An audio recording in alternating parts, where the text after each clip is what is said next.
Hello and welcome to this Teachit Talk on identifying SEN, which I've written for mainstream teachers in primary and secondary schools. Now, the whole area of SEND can feel really quite huge, can't it? And the whole idea of identifying SEN can seem really quite daunting. So you might be thinking, I really don't know enough. There are so many different types of SEND. I don't even know where to start. Well, joining this Teachit Talk is a good start, but let me also reassure you, you really don't need to be an expert in all areas of SEN to play a really important role in the process of identifying SEN. You just need to be really curious. You need to be particularly curious about those children who find learning really hard. And the identification of SEN, it isn't a tick box exercise. It is very much a process, and it can take time, but it is also a collaborative one. It's one that you're not going to be there on your own doing. You'll be doing that alongside a SENCO, alongside the child or young person themselves, the parents, carers, perhaps your head of department, or depending on your school, your phase leader or year group leader as well. But you do have an important role to play. So to do this well, there are some important principles around the identification of SEN that you really need to keep in the forefront of your mind. And they come from the SEND Code of Practice, and we're going to have a look at those now.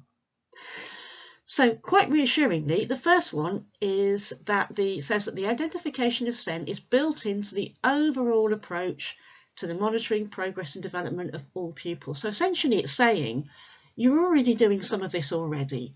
You're going to be monitoring the progress of children that you teach anyway, aren't you? Just part of your normal processes of every term, usually putting those assessments together. You'll have your formative assessment opportunities throughout the term within the units of work that you're teaching. All that is really important to start with. It says schools should have a clear approach to how this happens. So what I would suggest that you do is make sure you've had a look at your own school's SEN policy, because within that it should be outlining what the expectations in your school are of you in the way that you do that. It's important to remember that early identification is crucial. If we can try and identify children's needs / possible special educational needs as early as we possibly can, then we can make that effective provision as soon as we can, then the trajectories of progress for that child are likely to be much better. It gets harder as those needs become more entrenched, gaps get wider, barriers to learning become sort of more challenging to break down. So it is important to be alert to those as early as possible. What we need schools to be doing, and our class subject teachers to be doing, is assessing pupils' current skills and levels of attainment on entry. So for you, it'll be when those children come into your class. So making sure you have as clear as information as possible on where those levels of attainment are at with the child, where their progress and development sits at the moment, getting as much information you can from previous teachers, previous settings, hopefully in the maybe in the records that get passed on to you from previous teachers or previous schools as well. That's all going to help. And another important principle here, just because a child is progressing quite slowly or has low attainment doesn't necessarily mean that they might have special educational needs. There can be many reasons why you're seeing slow progress or low attainment, a global pandemic not least. But it might be like a preschool experience for some children. Perhaps they've had a bit of time in before they've come here in another country. Maybe English is a different additional language. They've been part of, say, a different education system. There could be many other reasons. Identifying need is important, but it might not be that turns out to be a special educational need. But we do need to be alert as we're seeing slow progress in attainment. Something's not right, something needs to happen. That's the start of the process there. Equally, It shouldn't also be assumed, the Code of Practice says, that attainment in line with chronological age mean that there isn't a learning difficulty or disability. We can have some children who might be struggling in other areas of development that aren't necessarily around academic attainment. Similarly, it might be that some children have a bit of a spiky profile. There might be some areas of SEN or some areas of learning, where they're actually progressing really well, and others where they're struggling. And the code also says that learning difficulties and disabilities occur across that cognitive ability, but where they're left unaddressed, can lead to frustration. Sometimes in behaviours of concern might emerge. So we're not just simply really looking at children whose attainment is low and progress is poor. For some children, code says SEN can be identified at an early age. However, for other children, it can be more evident as they develop. So we can be thinking, as children are going into Key Stage 2, into Key Stage 3 and beyond, actually, any SEN that might be there would have already been identified. That's not always the case. For some children, it becomes more apparent as they develop. It might be that they're doing really well with learning the phonics, they're decoding all right, but actually it becomes increasingly apparent that comprehension isn't as strong. Or it might be that actually as children transition through into secondary, that's when some of those learning difficulties or potential disabilities might begin to emerge. We know quite a lot more now about girls and autism, particularly how they tend to mask quite well, particularly in the earlier years, primary phase, but it can become really challenging when they hit the secondary curriculum. The code says that we need to be, all children who work with children and young people need to be alert to these emerging difficulties, as I said, and respond early enough. So again, that's really speaking to that notion of being curious, isn't it? Being alert, being curious. Now around behaviour, that's an interesting one, isn't it? But persistent, disruptive, withdrawn behaviours, they might not necessarily mean a child has a special educational need. It's certainly telling us that they have a need, and that needs to be addressed, and it's about finding out what that need is being communicated through that behaviours that challenge. But it might not necessarily be a special educational need, but certainly again something that needs investigating. And where there are concerns in any of those areas, whether it be sort of academic attainment across your core areas of the curriculum, or whether wider areas of development, communication, social skills, social emotional mental health, it is important that there is an assessment. Now, when we talk about assessment here, we're talking about it in its broadest terms. It might not necessarily be always about tests, although they are important and they can be helpful, but a process of assessment needs to be undergone, and it might be quite low-key assessment, that we just do a fairly small amount of assessment process that actually unpicks what those needs are. It might be right up to whether or not actually we need to bring in specialists as well that might need to help us. So we bring in outside agencies that help with that process as well. Okay, so let's sum up really here what those principles from the Code of Practice are telling us. So what class teachers, subject teachers need to keep in the forefront of your mind. Recognising early identification, that's crucial. Making regular assessments of the progress of all pupils. You'll be doing that anyway. That'll be part of your whole school processes, I'm sure.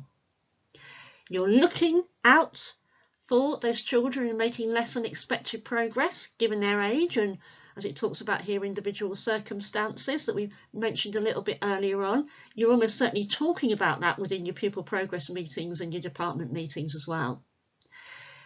Don't forget to think about progress not in areas other than attainment. So not just thinking about the reading and the writing and the maths, but thinking about wider development, social needs as well, the way children are communicating, their social, emotional, mental health as well. All those crucial things that put them in together make for that child to have a successful transition through education into adult life. And remember, slow progress and attainment doesn't necessarily always mean SEN. We're not going to be jumping to put every child who is slowing progress or has no attainment on the SEN register, but we do need to find out what's going on. The process begins when we see that happening. Poor behaviour, again, doesn't necessarily mean SEN, but it does mean we need to find out what is going on. I like to think about that notion of poor behaviour as children exhibiting inappropriate problem-solving techniques. And what we need to think about as in school as teachers is, what problem are they trying to solve by behaving in that way? That will get us a little closer to understanding where those needs are and whether they are actually special educational needs that require some additional or different provision. And just remember that some of those children's SEN becomes more apparent as they develop. Okay, so keep those at the forefront of your mind. And now we're ready to begin to have a look at the practicalities around what we can be doing. Okay, so we're starting off, first of all, with what we're doing for all children. You're probably familiar with the graduated approach, the assess, plan, do, review cycle. We tend to think that that just really kicks in when a child is placed on the SEN register, but actually we're assessing, planning, doing and reviewing for all children. We're doing it all the time through our whole school systems, our whole school assessment systems. We are adjusting our planning, we are putting into practice that plans, and then we're reviewing them again, perhaps through pupil progress meetings, department meetings. So we're doing that already anyway. So what the code of practice is telling us is to look out for where progress becomes or is significantly slower than that of peers from the same starting points as that same baseline. So getting that baseline actually is important as well, isn't it? And that's important when they come to you, particularly if you're inheriting children from another class, they're coming through to you, previous year group, that you've got like those baselines information to hand. Is their progress failing to match or better their previous rate of progress? So if we look back over time, well, they were doing all right last year. What's beginning to happen now? There's something's going a bit awry. Why might that be? Or if the progress that they are making just isn't closing that attainment gap, that gap begins to widen, that kind of rate of progress is becoming a concern. So that is where you will almost certainly be drawing your attention to, through pupils progress meetings, through department meetings. You're going to be alert to those as well. Just be mindful as well to just, as I said earlier on, just to be thinking about those wider areas of development as well, not just about progress in terms of subjects or national curriculum. Okay, so that journey of identifying whether we're talking about an SEN, a special educational need, or a need, begins with that journey around that assess, plan, do, review spiral. So we're very much focused on that assess phase at the moment. Okay, so imagine you are in that process, you have identified a child, you think, not sure what's going on here, but certainly I'm concerned about their progress in development. What is the next step to do? Well, in the first instance, what the code of practice is saying is our first response should be high quality teaching targeted at their area of weakness.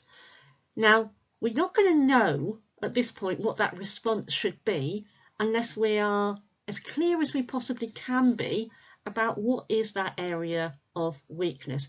That's a code of practice's phrase, by the way, area of weakness. It's a bit of a challenging one. You might want to think about more about area of difficulty or area of difference there. So it's the aspect of their progress or development that is causing you a concern. So the first thing to do is to start gathering your evidence. So you would have probably got some assessment results already from perhaps your, particularly if it's around a learning development, perhaps from your termly tracking. But it's really important to look just wider than just that. Your observations, you might want to do some additional observations of that child, whether it just, you know, whilst you're teaching, just be keeping an eye on them. It might be, if you're fortunate enough to have a teaching assistant who works with you in the class, it might be you can ask them to do a bit of an observation, or maybe they step in for a bit, for a part of a lesson with a particular group, and you hang back and whilst children perhaps are working more independently, and you make those observations yourself. It might be thinking about observations not just in a class setting, but it might be in their social settings as well. You might want to see what's going on when they're out in the playground or moving between classes. Certainly looking in their books, in their work, what's that telling you? Have you spoken to the child themselves? What are their views and experiences? Obviously age and stage dependent there. Talking to the parents, the carers, the wider family, depending whatever's appropriate there. What are their views around what's happening at the moment? And also speaking to previous teachers, teaching assistants, and maybe who've supported and taught that child in the past. That's all going to be important. You're basically really, you know, just going to gather as much evidence as you can, or as much information as you can about what's going on. And as I said there, don't forget also to look at the strengths and assets and interests of that child, because that's all important to build that profile of what's going on with that child. And it will certainly help us in our next stage around about responding to what we're seeing those needs are.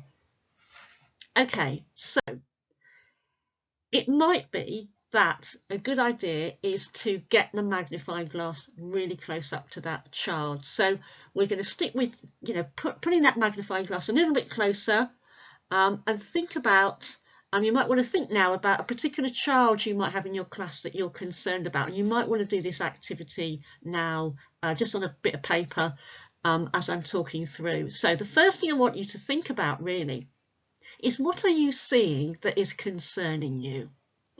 So it might not just be in terms of the results from assessments, but also what are you actually seeing? What are the signs that you think that child is experiencing particular barriers to learning and struggling to make progress? So I've just put some, this is not exhaustive by the way, just some ideas here. It might be the work in the books. Is it just never finished? Is it poorly presented? Is there are they needing an awful lot of support and help from maybe an additional adult actually to get anywhere through their work? There's lots of incomplete work maybe in their books. The way they're communicating with other adults, with other children, does that raise concerns or alarms for you? Are they struggling to concentrate and stay focused? Are there any behaviours of concern, acting out, withdrawn behaviours maybe, anxiety emerging? How are they responding to questions and instructions? Are they able to do that, or are they following, you know, what everybody else may seem to be doing? Think about the wider school life as well. How well are they engaged in wider school life? Is that what's concerning you? It may be that you've worked on an area of learning all week, and you think you got to Friday, you think, I think we're getting there, and then by the following week it's like they've lost it. The retention is not there. That might be what you're seeing that's concerning you. When you've kind of got your thoughts down above the iceberg, then have a think about why that might be. Now this again, it might not be clear, and often for children it isn't initially clear, but have a think, what might that be? On a very basic level, are they not very well? Are they getting enough sleep at home? Is it a nutrition element? Have they had a hearing test recently? Or have they perhaps need to have their vision tested as well? It could be on a sort of fairly basic levels of need there. But you know, if we're talking about behaviours of concern, particularly as instability at home, are we thinking about secure attachment problems? Have there been any adverse childhood experiences? We call them ACEs. And then around those sort of cognitive functions, we've got working memory problems, visual, auditory processing. Is that a challenge for the child? Are there actually some gaps in the learning? Maybe why we're not retaining new learning is actually because there's some prior learning that actually isn't well embedded, and perhaps we've assumed that that there's those areas are really secure, and perhaps they're not, and what we're actually doing is building a bit of wobbly towers of attainment, and it all begins to come crashing down at some point. Around their language, is it receptive language that is a problem, or is it expressive, or maybe both? Is what we're seeing an element of sensory processing challenge for that child, perhaps, or basic levels of some anxiety emerging here? Is that what we're seeing?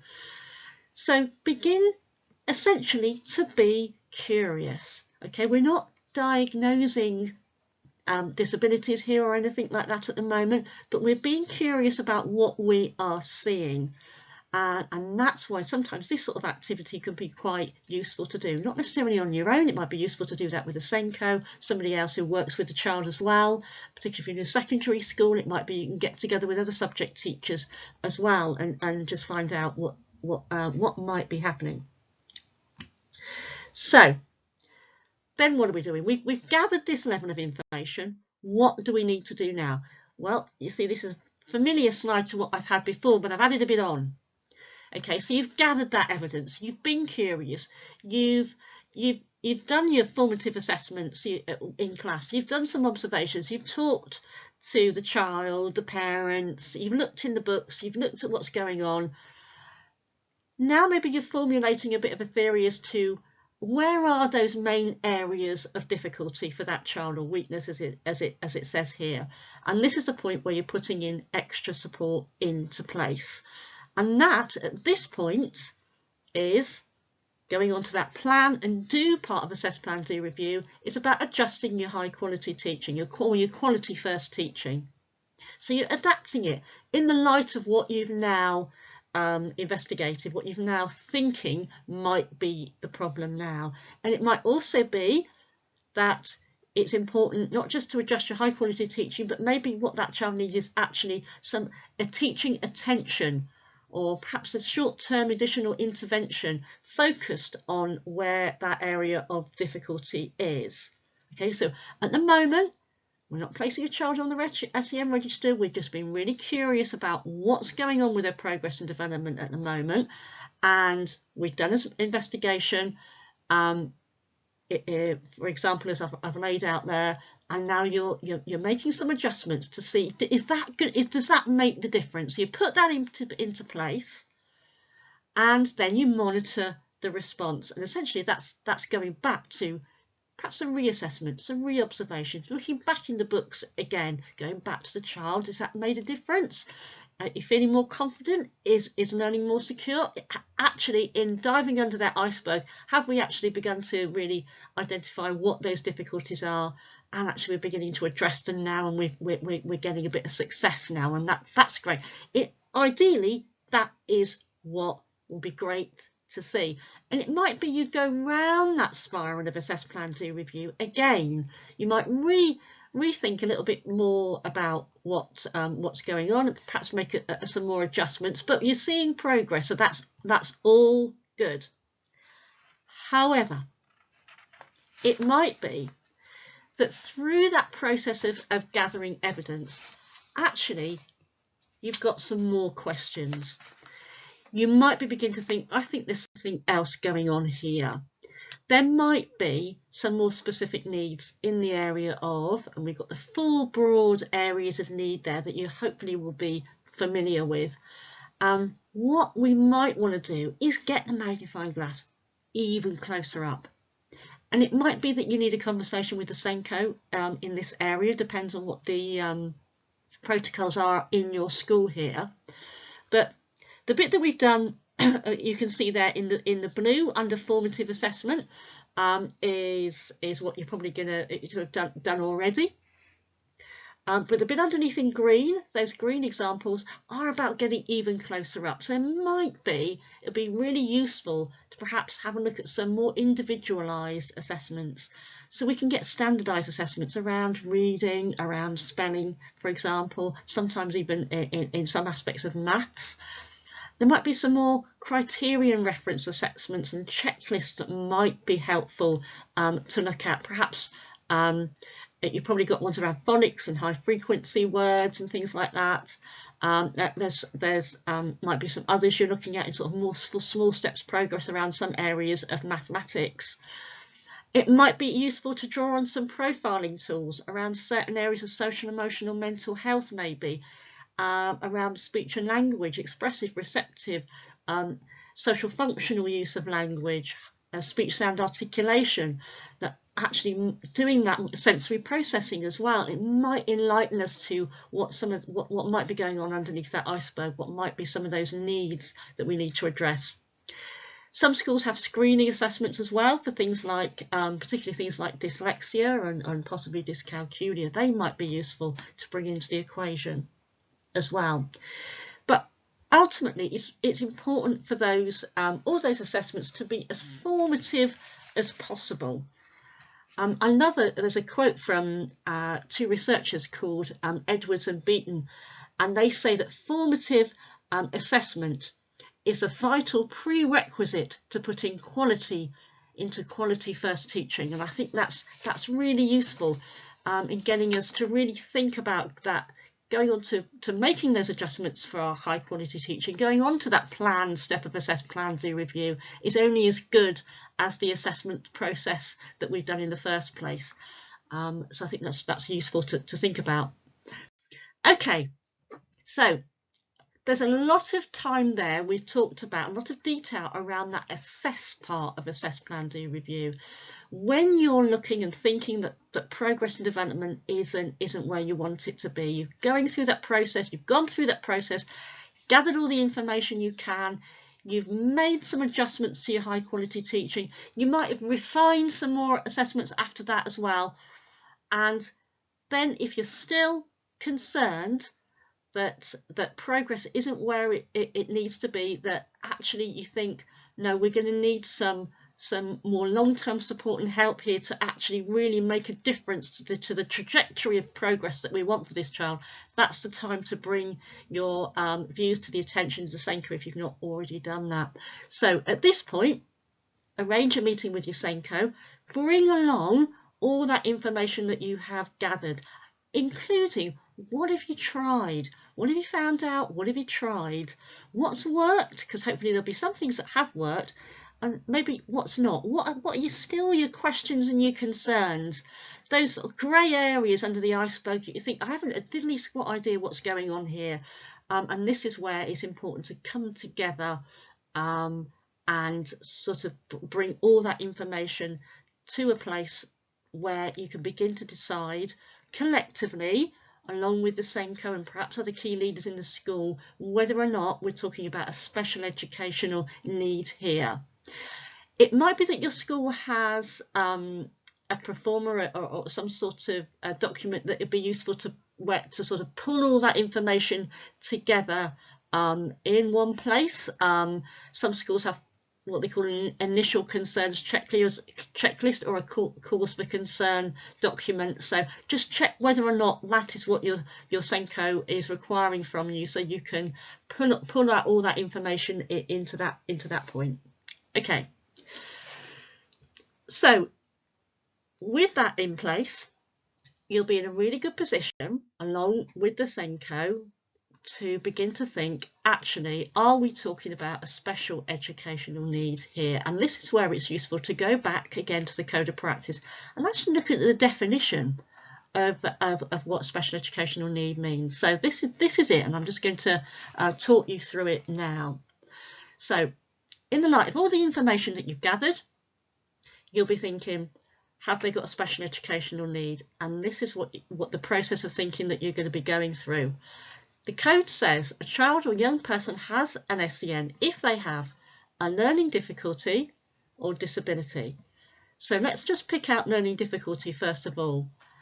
That's a learning difficulty that is where they have a significantly greater difficulty in learning than the majority of children the same age. Okay, so having taught your groups, your class, having done the assessment that you've done at the moment, gathered all that information, Are you seeing this as a significantly greater difficulty in learning? It's a bit of a professional judgment, but you're obviously going to be work collaboratively looking at that. Or actually, are we talking about a disability here?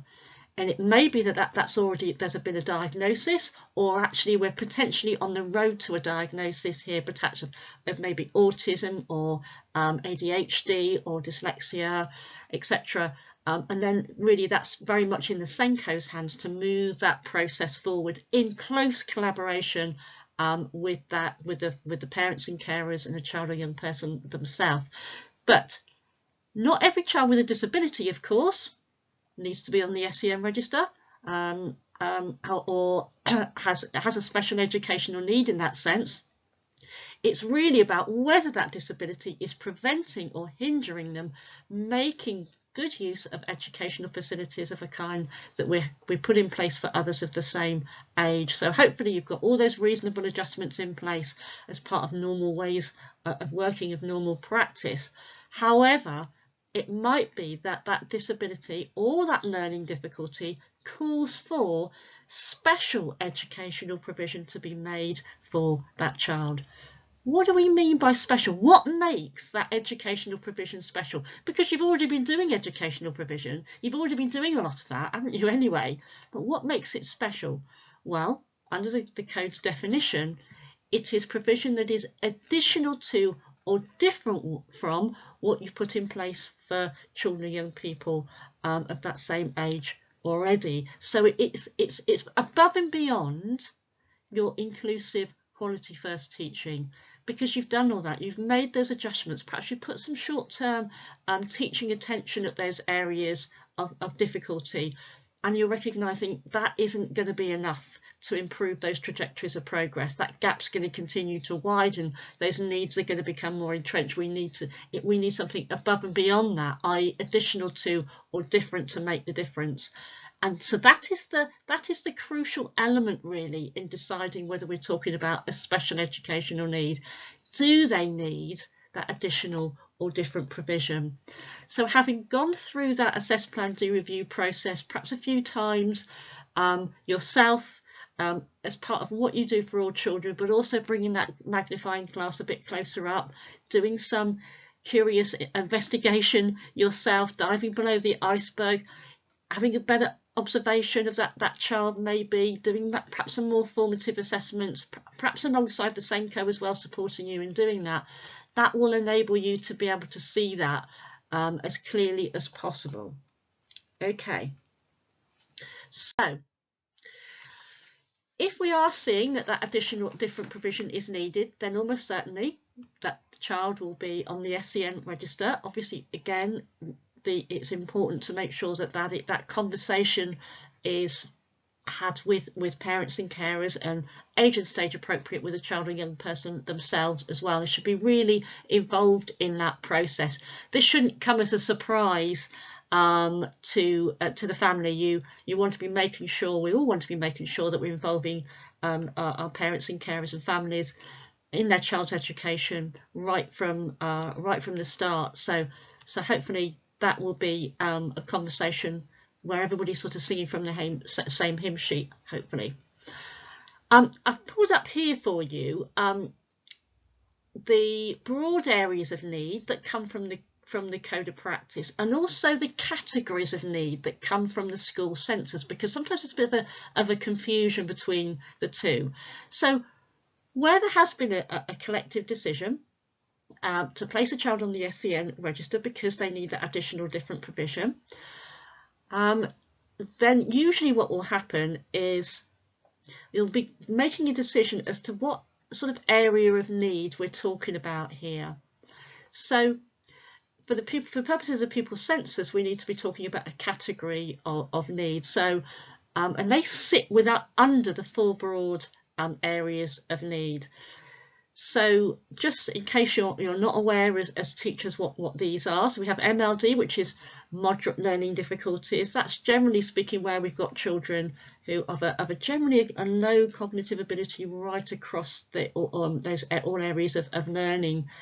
Really, it's a bit of a tricky one because it's not very clear, and it's applied very differently in different areas of the country. So it's a tricky one. But that is as opposed to specific learning difficulties, where that's around sort of dyslexia, dyspraxia, dyscalculia, but it's generally where we've got children who have difficulty in a particular specific area of learning. They may or may not have a diagnosis there, just because you can identify a child with specific learning difficulty without a diagnosis, because it might not necessarily be that that's what's wanted or needed.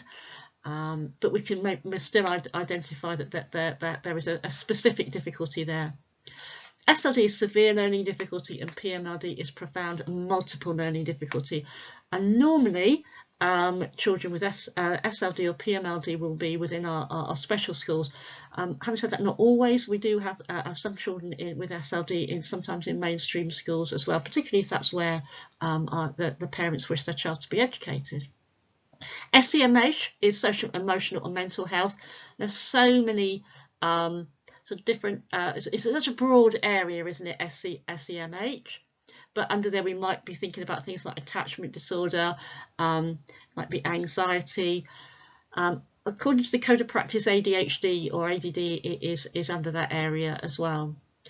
Communication and interaction, so SLCN is speech, language and communication needs.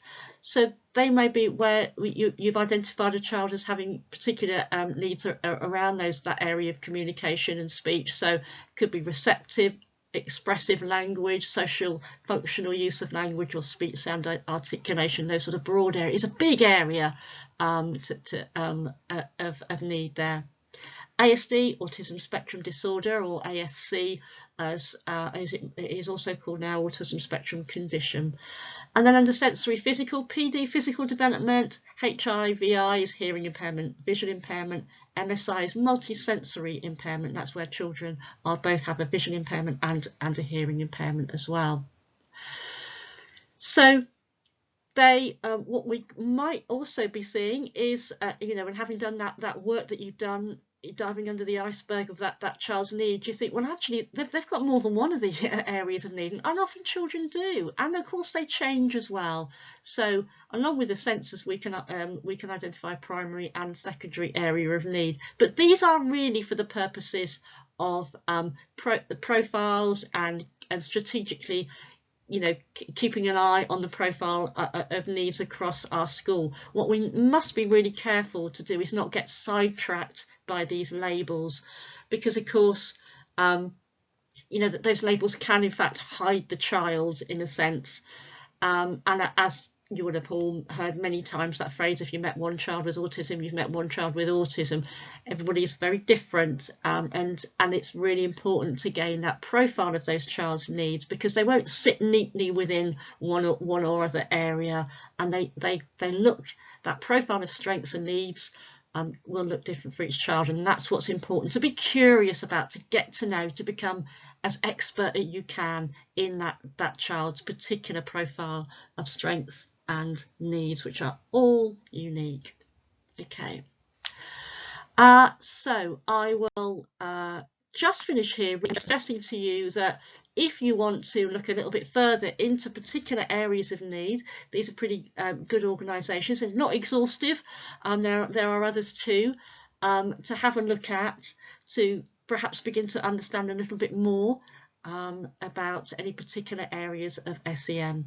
But I hope that's been useful to you, giving you both the key principles to think about in your mind around that process of identifying SEN, but also the practicalities of how you go about doing that.